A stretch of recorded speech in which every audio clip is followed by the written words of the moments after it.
Thank you everyone for joining. Today we're going to be talking about enforcing your organization's API design standards with SwaggerHub. So that's our topic for today. I'm going to introduce the two presenters today. We've got Calvin Fudge, who is a product marketing director here at SmartBear. He focuses on the API lifecycle solutions. So that's Ready API, which is our testing tool, and SwaggerHub. And we have Alex Bonstrom on the call, who is one of our solutions engineers. He's also focused on the API lifecycle side of things. So he will be demoing SwaggerHub later on in this presentation. And then a couple notes on housekeeping. We are recording this. So we will be sending out this recording after this session if you want to rewind on anything or share it out with coworkers. So this is recorded. And if you have questions at any point as we're walking through the material, just feel free to put those into the Q&A box. If you put those into the chat, there's a chance we might not be able to see them after the presentation. So if we aren't able to get to your question, it's always good just from an auditing standpoint to put it into the Q&A. All right, and with that, I'm going to hand it off to Calvin and Alex. Hey everyone. My name is Calvin Fudge, and as Patrick mentioned, I'm going to go through a little setup for the in the webinar and kind of tell you a little about kind of the context. And then Alex is going to take us to a demo, and we may actually skew a little bit our time on demos just so you guys can interact with the product and ask questions. So yeah, I guess to start, let's all just assume that APIs are everywhere. There's not a piece of software that's being written today that doesn't have some sort of API aspect to it. And that pervasiveness, if you will, is really putting an increased pressure on us to create APIs that are high quality and also to create APIs faster and scale up, if you will, our API design and development practices within our enterprises.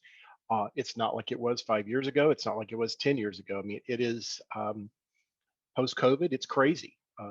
Organizations can't create APIs fast enough. I think they got a taste of just this kind of the reality of a digital landscape and how much that could enable new routes to market for products, new ways customers could engage with products and services, even new ways to run your organization. I mean, probably half of you right now are remote, and myself, I'm remote. You'll see Alex in his background. He's working from home. It's increased the way that we used to talk about digital transformation almost as I wouldn't say marketing term, but almost as a kind of industry cliche. Digital transformation has become a line item. Digital transformation has become how companies differentiate themselves. And those organizations that were more digital native than others have gained market share, have stayed in business. So APIs, I'm assuming if you're on this call, you understand that APIs are foundational. They're essential to the connections. But another critical part of APIs is the quality that you build into them. I don't have the slide, but if you think about that API lifecycle, you have the API development lifecycle that really starts with something like SwaggerHub that allows you to build in, the design in that quality. And then you have things like gateways and runtime aspects that help you kind of manage the API and monitor it. And we're talking about that development lifecycle and how you can build in best practices that would allow you to create APIs with high quality. You don't create an API just for it to sit inert. They underpin a lot of internal integrations. I mean, you think about all the systems within your organization that you may be creating APIs to support their ability to integrate. We're just talking before the call about how companies nowadays are, as they acquire other companies, they have to streamline that integration of those new business processes, those databases, the new applications, and they don't want to have to hand code those integrations. So they're using APIs for those. And in those scenarios that you guys may be involved in, you're working as part of a distributed team. You integrate with a lot of other individuals touching that API across a build pipeline. And so APIs have to support the integrations that with your source code management tools, your build tools, all the way to deployment and gateways. And they have to do that seamlessly. We kind of, it's like electricity in this sense, we just assume that APIs are going to work. And that's the expectation that, as development tool teams are increasingly distributed and no two developers work the same. And in fact, if you tuned into the most recent kind of webinar we had around our IntelliJ plugin, that, with SwaggerHub, we give you 4 or 5 different ways to actually interact with the platform. And that's to give you flexibility in how you work so that you can be more flexible. But that's different from, say, taking a creative bent on developing an API and building it your own way. I think you can understand the chaos that might ensue if everybody was their own creative author and wrote an API their own way.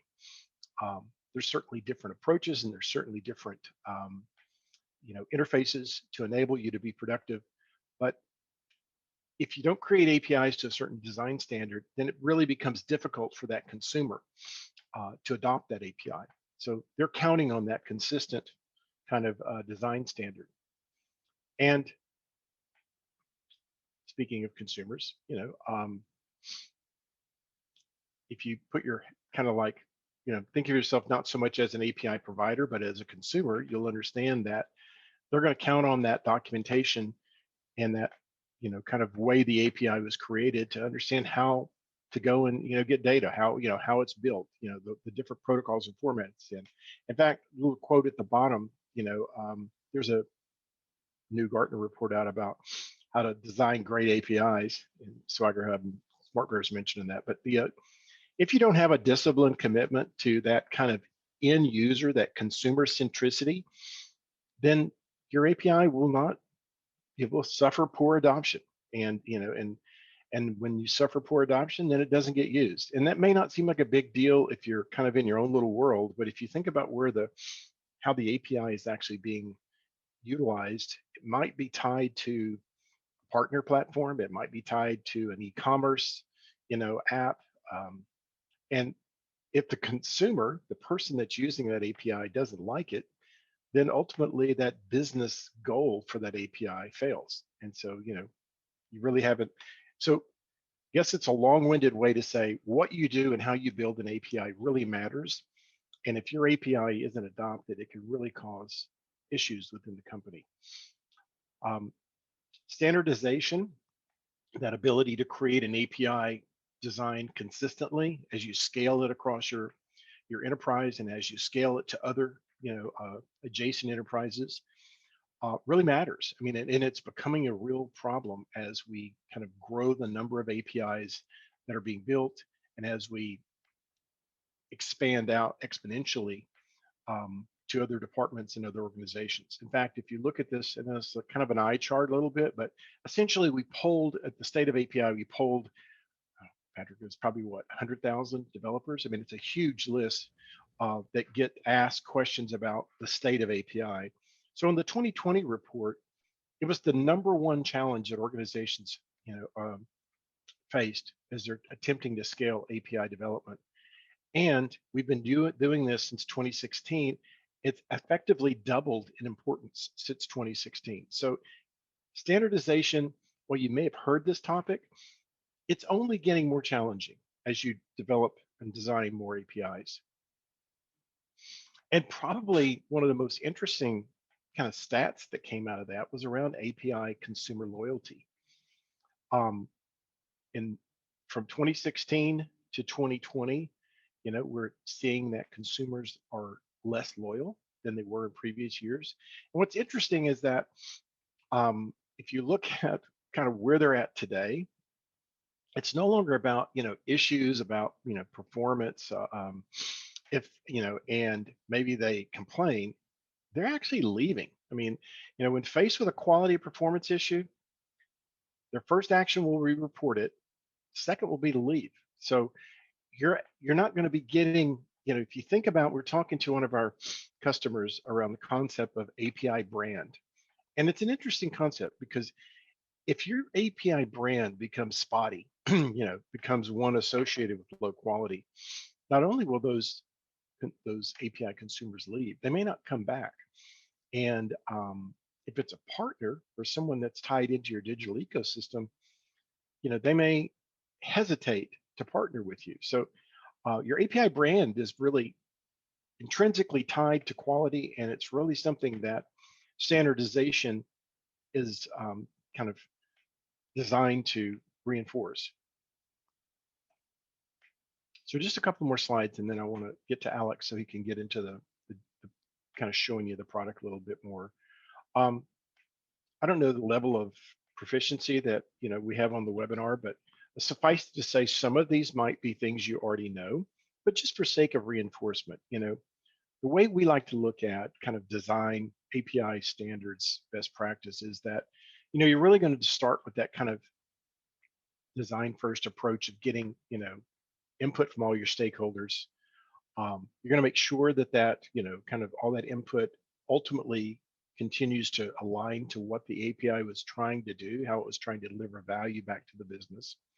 It's important to understand that API workflow, who all is going to touch that API and use it, so that you can take into consideration, their input, and also how it's going to, if you understand what it's going to do and who's going to touch it, you can have a higher appreciation for the standards that you need to build it to.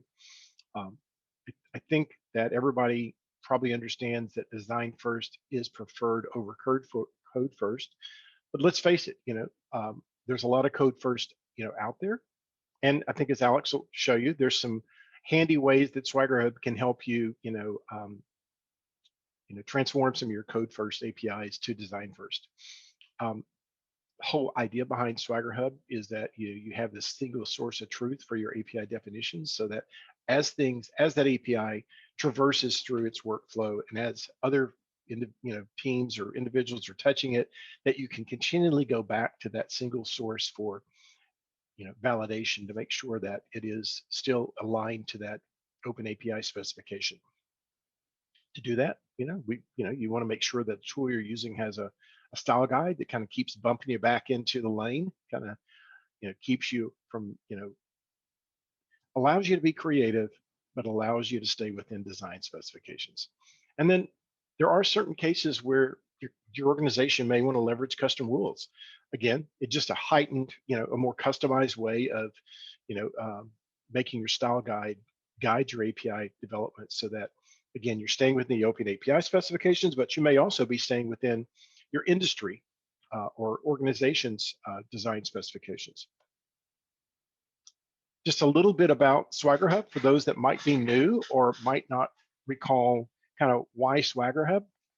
I mean, the whole premise behind SwaggerHub, if you think about Swagger and the origins of the product, was around making, create the creation or design of APIs more standard, to make it easier, more streamlined. In this case, because this is a standardization webinar, we want to heighten the fact that it can allow you to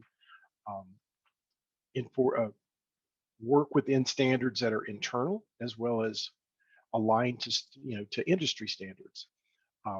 It provides that platform for centralized, secure collaboration.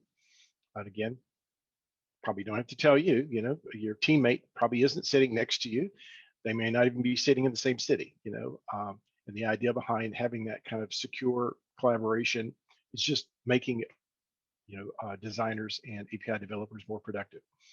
And then, as I mentioned, as the fact that no API is sitting it by itself, it needs to be able to seamlessly integrate, really to optimize your whole CI/CD pipeline, and also as that API continues to kind of drive more of a contract first approach, to actually edge right on into pushing some of those processes or enabling some of those processes all the way to deployment. I just want to show you this to give you a little bit of a kind of a landscape picture of SwaggerHub, because a lot of times maybe your view of SwaggerHub is the UI and you're kind of down in your own API. But if you step back, kind of look at SwaggerHub at a 50,000 foot view, it really can be that platform for enabling a lot of your API development lifecycle management. it ties in with, and again, if you don't know much about, if you haven't delved into the tool very much, one area to point you to is the registry API.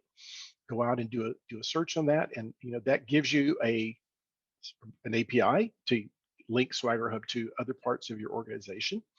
Can definitely be helpful when you're wanting to tie into a developer portal and bring in your documentation.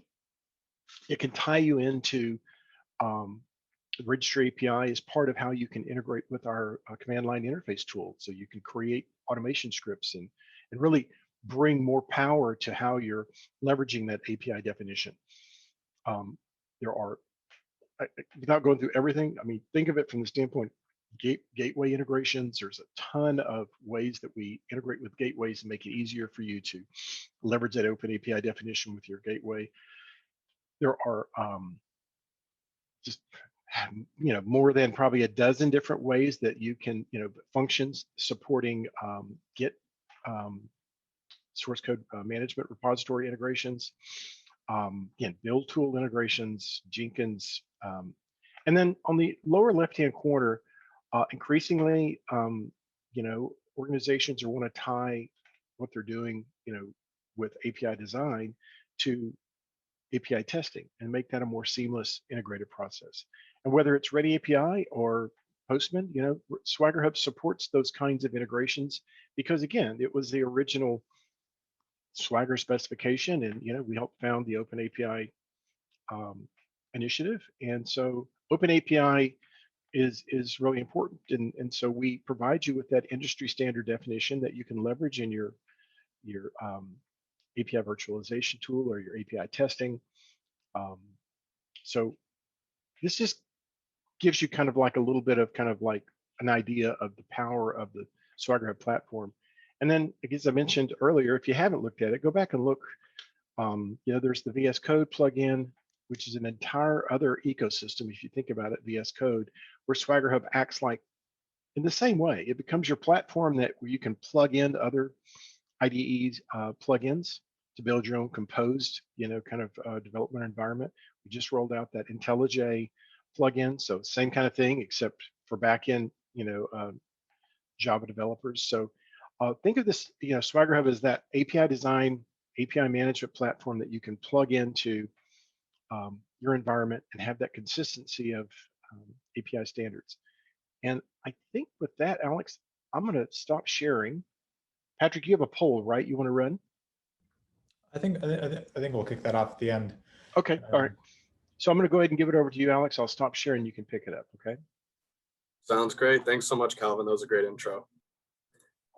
All right. Hey there, folks. I'm Alex, as both Patrick and Calvin have mentioned. I'm a solutions engineer here with SmartBear. I focus exclusively on SwaggerHub, and I will be giving you a little presentation today on some standardization features and functionality within the product. So I'm gonna go through a few pieces of functionality, explain why they're important, but I'm also gonna go least interesting to most interesting. That's kind of how I like to do things, and hopefully you guys will learn something. You'll see the value of our product, and I also want to say, as I'm going through, if you have questions, please put them in the Q&A section. I have it open on my other monitor. I like to answer questions when they come up, to reduce any confusion so I don't get too far ahead. So please, if you have any questions, throw them there and I'll do my best to answer them. So as Calvin already mentioned, right, we're talking about standardization today, right? We as an organization or a team, we want to produce APIs that look and feel consistent, and they're also useful, right? If I as an organization start deploying a bunch of APIs and they're inconsistent, they don't look the same. Maybe even the error messages that are returned are different from one API to the next. That's not a good look, right? That's bad practice. Your users, stakeholders, consumers of your APIs are just going to be frustrated, right? So today we're going to be focusing on standardizing, how you can standardize creating documentation to create, good-looking APIs. So the first thing I want to talk about is forking an API. This will really only pertain to those of you who are following a design first workflow which is, it's ramping up in popularity these days. So a lot of companies are adopting a design first workflow when it comes to their APIs. But what we'll be doing is just forking off this API. So let's say with your API designs, you guys have a base template, right? You have a boilerplate API that you want all of your definitions to kind of be built around. I have one here. I know it is completely bare bones. I was feeling a little under the weather today, and I had meant to prepare a little bit more, but this is what I got. This is my template. Let's say I'm making a new document, and I want to use this as my template. Instead of creating a new version, for those of you familiar with SwaggerHub, I can just add a new version here. I'm not going to do this because I don't want a different version of my template. I mean, I will iterate on my template one day. I'll have different versions of it, blah, blah, blah. But this, I'm trying to create a completely new document. So I'm not going to add a new version. Instead, I'm going to click on my document name, press Fork API here in the corner, and this will actually create a completely new API in your environment. So let's see, 1.0.0. We're going to do my org will be the owner. I don't need it in a project, keep it private. Don't save. All right, so we have my new API here. This is just a way for you to give you and your teammates a jumping off point when it comes to creating new documentation, right? As businesses evolve and they realize, hey, we want to increase the functionality of our APIs. We need to create more endpoints to provide more services to our users. You'll be creating new documents, and it's nice to have a jumping off point to provide your designers.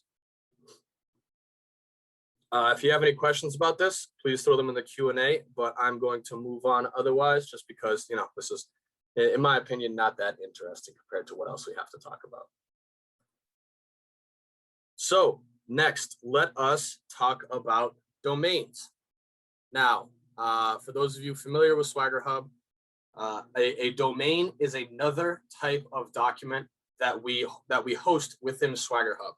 The two types are API documents written in the open API specification and domains. So I just want to make that clear.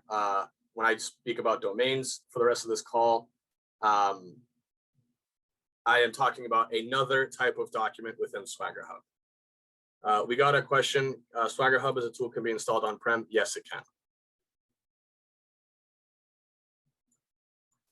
All right, so a domain, very simply, it is also valid open API document. So let's take a look, right? You'll see the familiar YAML, open API. We got our info path, but it does not represent any explicit paths.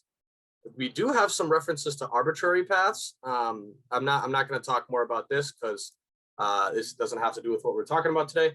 But this is all it is it is a collection of reusable parts. So for those of you familiar with OAS, right, you can create reusable responses. You can create reusable schemas, right? For the classic Swagger pet store example, we would have a pet schema, an owner schema, right? You have objects that you want to reference, or the objects that you want to instantiate and then use many times. That already exists within OAS. The one condition being, when you want to use and reference this object, you have to define it within the same document. So that's how traditional open API works. With domains, we have the ability to create this one collection of all these reusable parts and then reference them anywhere from within the same organization. So I believe we were in my SE design org. So any of these documents here, right? I'm sorting on just domains, so all we're getting is my domain documents. Any object contained within any one of these files can be referenced in any other file within my SE design org. Sorry, that was a lot of words back to back, but these documents are a way to create and instantiate objects that you can reference outside of those documents. So why is that useful? You're probably wondering. The reason, one reason is you provide resources for your designers to use out of the box, right? Instead of, maybe they're creating a new document, instead of going back and creating all those schemas that they're going to require, they can just use your reusable parts that you've already instantiated within your domains. We got another question. We write our API business logic as well here only. SwaggerHub is a design and collaboration platform for creating your documentation. So when you are creating your open API documents to represent your API contracts, that's what we're storing. In terms of your actual logic on your API, that you would need a different service for that. All right, so domains. Yeah, first use case is, you save time for your designers. Another great use case is also in regards to saving time. Let's say you have 30 documents, right? And for the example we were just looking at, we had a reusable error response code that we wanted to use. Let's say that's our generic response code and it needs to be in all 30 documents.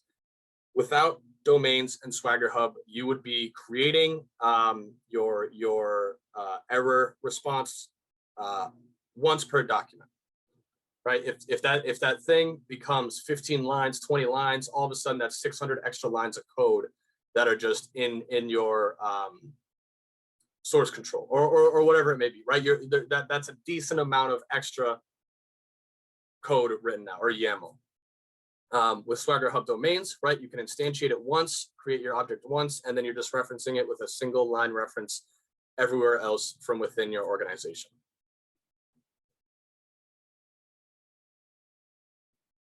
We got a question. Does SwaggerHub support OAS 3.1? Not yet, but we will. All right. So let's take a look at how to add our domain references to our real API documents. So I already have my document here. It's just a simple API, little inventory management stuff. And my team leader or manager already went through and removed my local schemas. Right, for those of you familiar with OpenAPI, normally you instantiate the schema within the document that you reference it in. But my team lead went through, scrapped them all, and said, "Hey, please use the domains that we have. We want to start making our work consistent, saving you time. Please use the domains and not local definitions." So I'm going to say, "You got it, boss." So I'm looking at my reference here. For just so everybody knows, we're looking at a get inventory endpoint, right? So what we want back, I had an inventory item here schema that I need to reference from a domain now. So I'm going to use our super nifty code complete. And what I'm going to get is two separate reference. I'm given two options from two separate domains. So as you can see, both of these options are from my SE design org, which I should mention is the org that this document is in. So like I said, your domains are only accessible within the same org. And here are my two domain files: test domain, inventory management domain 2. And then you can also see the versions of those files. But I'm ready to pull one of these in. I'm going to do inventory item here. So now what you see is we have our API swaggerhub.com URL. My SE design org, inventory management domain document version 2.0. And then here's what your local declaration normally looks like, right? If we're just referencing the local schema, that's where you'd see component schemas, inventory item. So that's kind of how you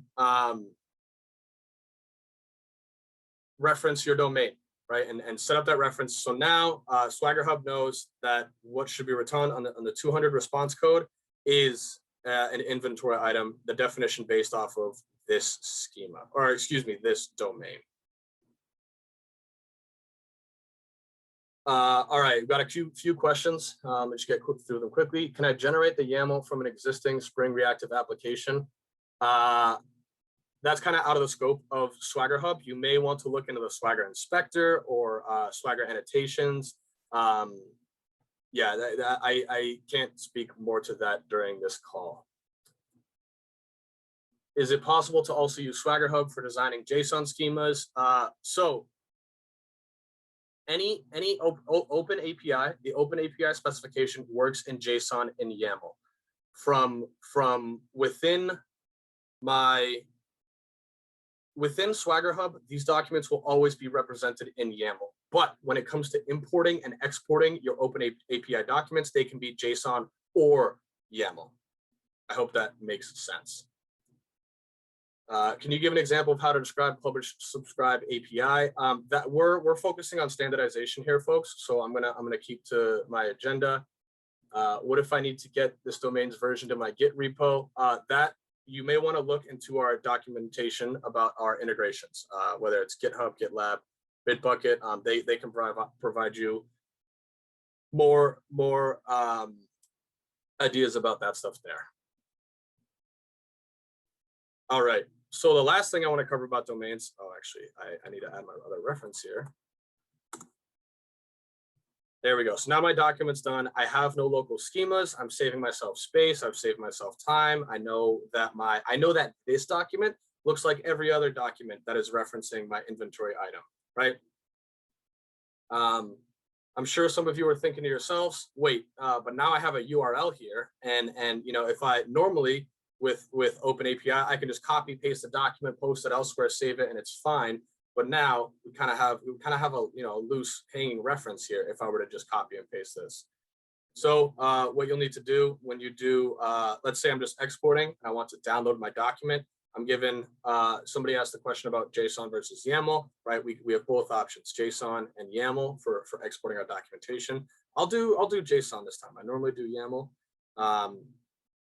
But the other option you are given is resolved or unresolved. Actually, can't interact with it right now. So the difference being when you download a resolved document, SwaggerHub is going to go through.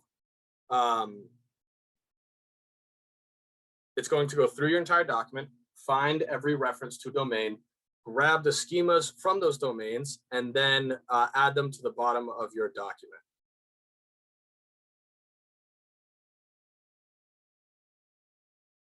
This is very strange. Oh, okay.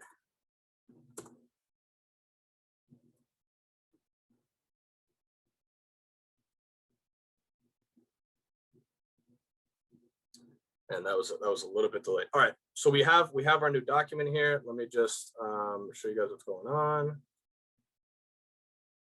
So in our SwaggerHub version, right, we had no schemas. We had 0 schemas, but we had a reference to a schema in another file. Now what we have is we have the schema inventory item as well as the schema manufacturer in our document. And that's because inventory item references a manufacturer schema. So that's domains. Right, I'm sure you guys can see how this can help you, standardize your reusable objects.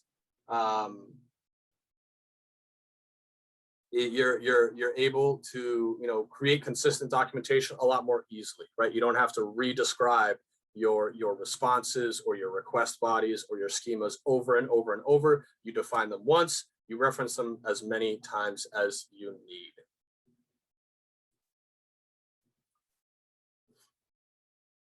All right, I'm gonna take a quick drink. If there are any questions about domains, please put them in the Q&A section.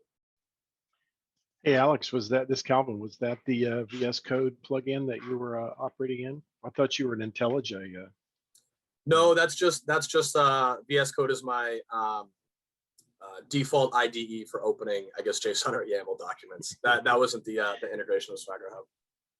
Got it. All right. So I am going to move on and talk about the last piece of functionality. Probably, for me, it's certainly the most interesting. Actually, let me show you what it looks like on a document first. We're going to talk about SwaggerHub standardization, specifically the rules that run in the background against your documents. All right, so let's find a good example here. All right, so I have my document here, right? Let's say I'm a designer. I'm going through. All of a sudden, I notice these errors in the margin. These are SwaggerHub standardization errors. It is one thing I should mention. It is a enterprise only feature. You only have the ability to use this feature if you buy our enterprise package. Otherwise, you will not have access to this. So I'm trying to find a one that is useful to us. Aha, okay. So I'm going through. Eventually, an error appears in my document as I'm going through. So this is an error that my organization leaders or team leaders have determined is important to our documentation, and we want to resolve it at design time. Right. The main value of this feature is reporting inconsistencies or issues with your APIs as you're designing them, right? We don't have to send it to the reviewer and have the reviewer point out these errors. I can do this on my own using these standardization rules. So within my team and my organization, we have decided that this rule is important. Responses must contain at least one 2xx code definition. For those of you familiar with RESTful APIs, this is definitely good practice, right? We want to make sure we have a successful response on every single endpoint, because right now we only have a 400 and 404, which is not good. So I'm going to resolve this quickly. Description.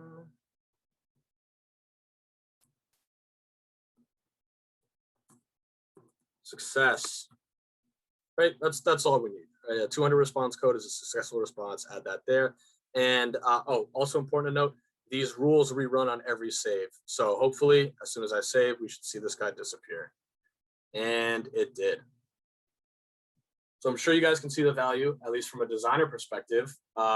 This saves you time from sending off documents to your reviewer and your reviewer being like, hey, why isn't there a 200 response code on every single endpoint? This creates a lot less friction, makes it a lot simpler. When your reviewer finally gets a hold of your documentation, they can focus on the big picture stuff rather than every single little gritty. I'm sorry. They don't have to focus on every little detail once it gets to review. Apologies. All right. So again, that's what it looks like from your designer's point of view. But let's take a look at some of the what's going on in the background.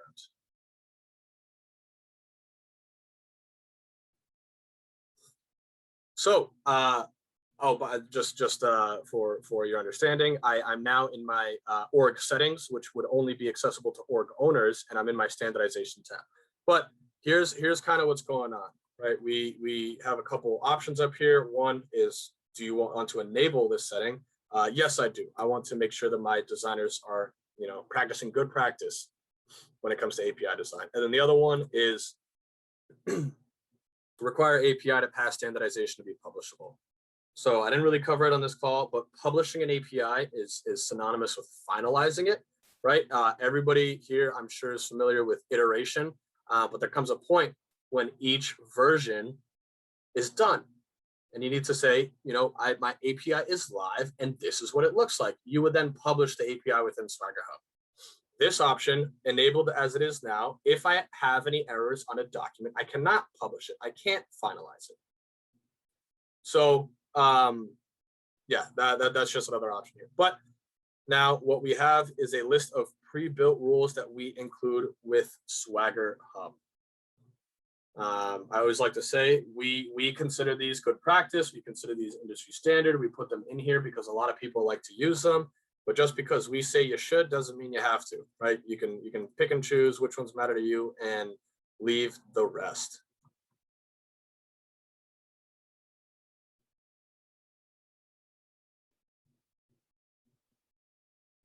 Very nice. So, I've selected a few here for reference. Here is that rule that we broke earlier that we do include within the platform.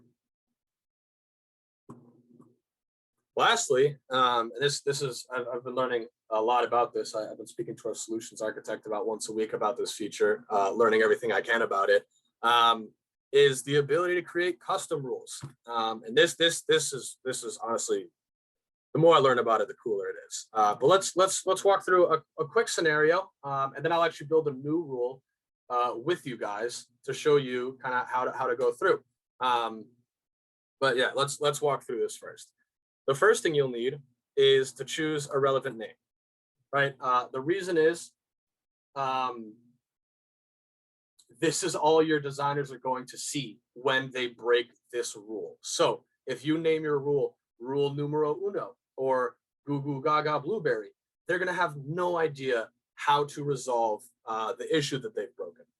I actually have an issue with my environment.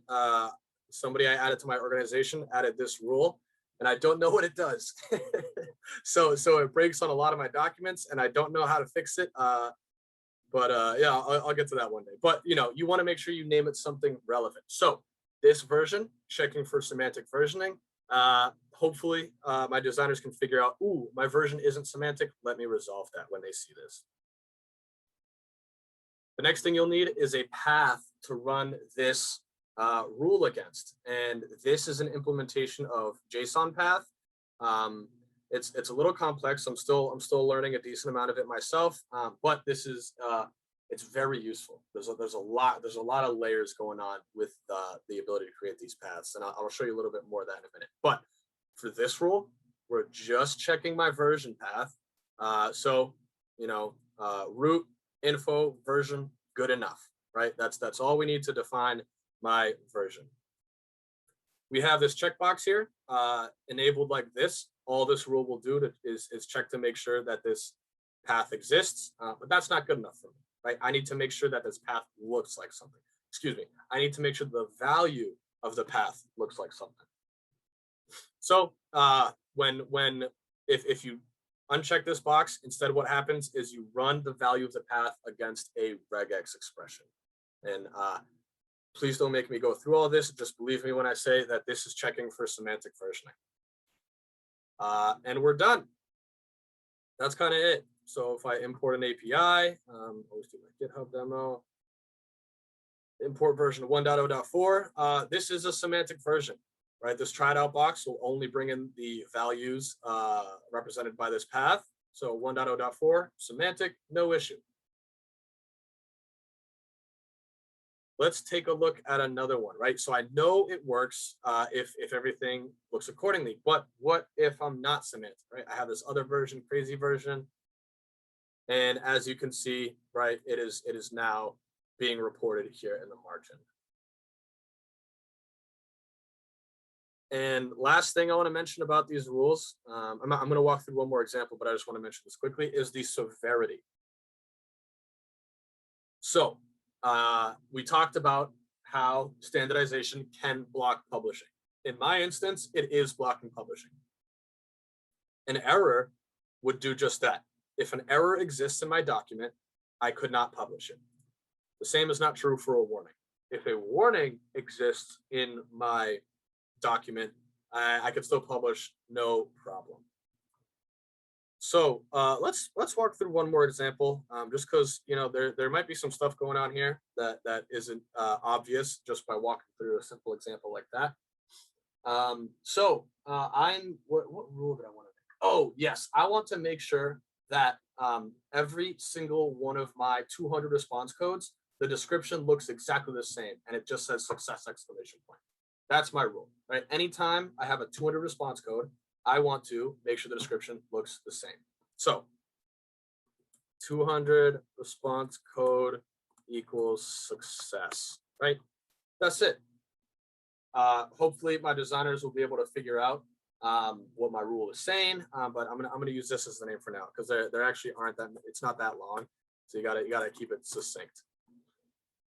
All right, so now I need a path, right? And here's where I think there's some definitely some cool functionality going on. You'll get a live look at the paths that you're working with as you're editing the path field. Oh, come on. Please, there we go. All right, 1.0.4. So now that we have for those who are unfamiliar with JSON paths, the $ just represents root. So that's why we actually see our whole document here in the tried out section. All right, but what I'm really looking for is just, paths down to 200 response code to the description, right? So I need my paths. That makes sense. But after that, I need to really jump down a whole nother level, right? But, there might be, there's posts, there's puts, there's gets. So I could do something like post, put, get, but that doesn't really matter to me because I'm just trying to get down to the response codes, right? So, we're going to wildcard it. Boom. So now, we're within our paths, and now we see, right, where the top level is post, put, get. Yeah. So then what we're going to do is we're looking at the highest level is now our path. I don't know what these calls. It's the identifier, right? The type of HTTP call we're making. So now within that, what do we want? We need to get to the next level of responses, right? So I'm going to add responses here and look at that. Now we are within responses. If I add, another thing I'm going to add actually is a wildcard modifier right on the responses. This basically just says, this one is separated by two periods, kind of says like wildcard for everything. This is saying, give me all the data within all the responses. All right, so now we can see, my descriptions, but there's also content here. We just want the descriptions, right? So super easy, description. And now we get an entire list. Oh, actually, I made a mistake. Actually, let me figure this out with you guys on this call. I'm getting all the responses right now. So if I do that, oh yeah, that definitely worked. Okay, so this is saying just give me the 200 responses, right? Now we only see successful operations. If I do description again, yeah, there we go, right?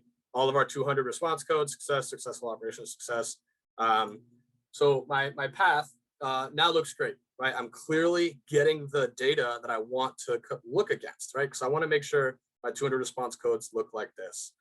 Then I'll add my regex. This is a little bit simpler. I want to match it exactly. So start of expression, success, exclamation point, do that, end of expression, and boom.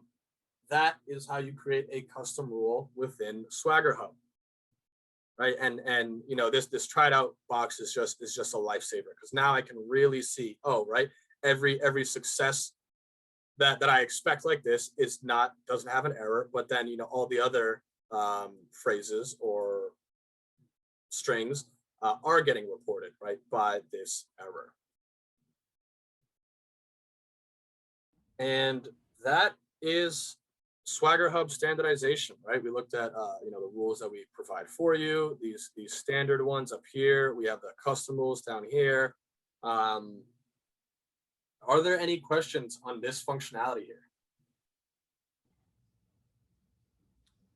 And while we give folks just a couple minutes to put any questions that they have into the Q&A, we are going to launch just a quick poll so that if it makes sense for us to reach out to provide more information on SwaggerHub Enterprise at all, this is just an opportunity to raise your hand on that. And yeah, thanks, Alex, for walking through everything, especially being under the weather. Really appreciate it. And yeah, on custom rules, I think a lot of what we've heard from customers, especially if they're in certain industries, they might have industry standards that they have to adhere to. So one of the big use cases for custom rules is a lot of folks will build that into their organization rules, so that they're always making sure that they're adhering to, if it's open banking or open air or any of these industry standards. That's a really nice use case as well. Mm-hmm. Yeah, one cool thing is I mentioned I've been meeting with our solutions architect about this. Is we are trying to pressure the product team to give us the ability to import and export these custom rules, right? So then, in the hopes that one day, we may have a GitHub repository somewhere that has a folder, maybe for fire, FIHR, right? That's the healthcare API guidelines, or Microsoft has their own set of API guidelines. We could describe the rules that apply to those guidelines, put them in folders, maybe do a bulk import of all those rules, and there you go. All of a sudden, your SwaggerHub instance is abiding by the Microsoft guidelines, or the Fidelity guidelines, or the Fire guidelines. Yeah, this stuff, I already think it's super cool already, but I think it's going to become a lot more useful and a lot more interesting as time goes on as well. Yeah, absolutely. I mean, for a lot of industries, it very much seems like they're at the relatively early stages of starting to define standards for industries. And of course, there's standards within your own company, which is mostly what we were talking about today. But super fascinating stuff, and definitely increasing in importance year over year, it seems. Mm-hmm. All right. So it looks like we've covered all the questions. I think there's maybe one that just came in. All right. Alex, do you want to take a look at that? Yeah. So what is the best practice when the data set returned is not consistent? For example, item 1 is a color, but item 2 does not have a color. How do you handle the JSON return for item 2? It doesn't have a color attribute. This sounds more like an open API question to me. Yeah, I feel like this is a functionality of that framework. This doesn't really feel like it's within the realm of SwaggerHub itself. But you know what we can do? Let us take this one offline, and Chris will get back to you on it. Yeah. I would love to help you out. Figure out what's going on. But yeah, I think this is out of the scope of this call for sure.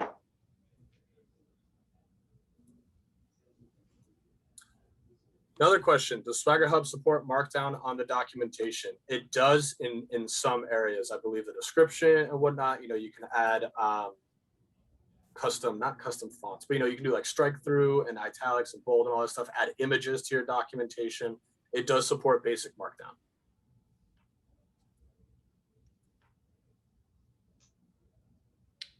All right, great.